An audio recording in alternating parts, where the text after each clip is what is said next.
In this video, I'm going to talk about all the changes and new things added in the 3.17 update. Let's start with the big stuff. Lorville finally got a hospital named Maria Pure of Heart. It's very spacious, unique aesthetic. Unfortunately, that means you can no longer teleport to Everest Harbor by killing yourself, at least to start. Speaking of Everest Harbor, medical clinics and space stations now have different layouts. Here's the layout of the clinic in Everest Harbor. They even added a sort of PA system to fill the ambience. Be sure to stop by our pharmacy to get The new Mist Hull A, the first in a series of Mist Hull ships, is now available for purchase. It has a normal price of $90, but you can buy it for $80 with the War Bond edition. You can also get it as a loaner if you pledged for the other Hull ships. Currently, this is the only way to obtain it and is not available for purchase in-game. If you really want a cargo ship, I would suggest you get the Freelancer. The Starfarer is now able to perform ship-to-ship refueling. With ship-to-ship refueling, also comes with new ship upgrades such as fuel pods and fuel nozzles. I don't see this as anything more than a gimmick because it's pretty hard to run out of fuel in Stanton, and there are plenty of rest stops and outposts that will let you refuel, so I don't see this as a viable money-making venture. Of course, that could change. Perhaps when Pyro comes out, mining gadgets will make mining more interesting, especially if you have a rental prospector. They can be bought in refineries and mining shops throughout the system. Microtech has a river now, with a bunch of stuff scattered around waiting to be picked up. To get to the new river, from New Babbage, fly at a direction of 200 degrees for 437 kilometers. This is obviously the first iteration of rivers, so they'll probably improve upon it in future patches. You can now buy and sell your loot in stores. These can include weapons,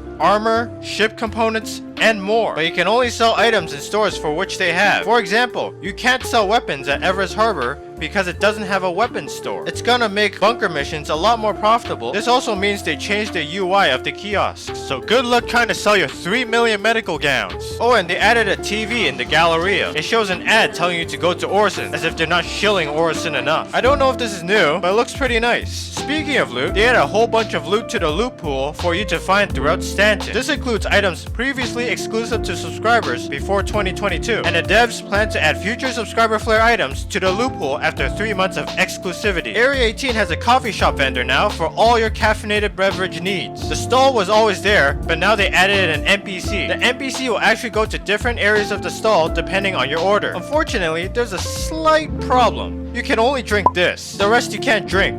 Like, what the hell? I wasted 30 AUEC for this. They've improved character models in-game for both players and NPCs. They improved the texture and detail, made them more wrinkly, and made the eyeballs more shiny or something. Not a big deal to me, but I'm pretty sure someone cares. You can buy boxes now, available at dumpers depots and cargo centers. Hunger and thirst are now persistent. They do not reset when you exit and log into the game, and they have increased the decay rate to encourage you to buy more food and drinks. They've separated the inventories of space stations and the cities, so no longer can you access your stuff in Lorville if you're in Everest Harbor. This is also true with ships. So if you parked your ship at Port Tressler, you can't retrieve it from New Babbage now, and you have to claim it. They have also updated the Fleet Manager UI and added voice lines to the Fleet Manager. Vehicle selected.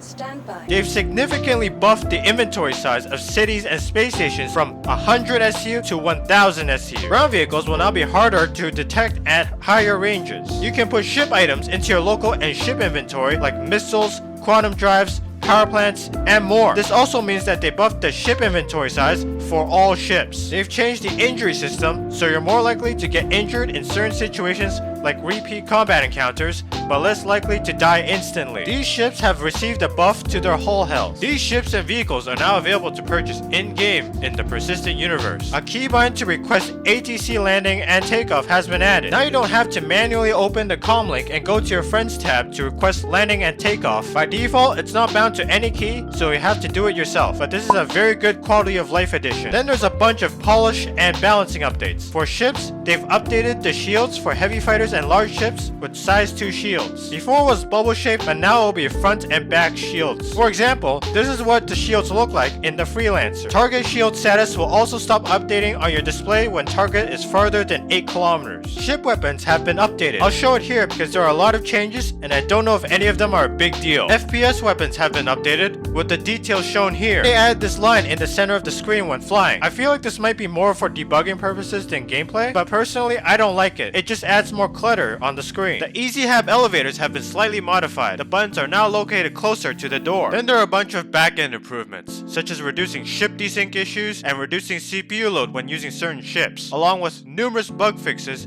which I'll just show here. What do you think of these changes, and did I miss anything? Let me know in the comments below. And if you want more Star Citizen stuff, check out this video here. It has lots of good info.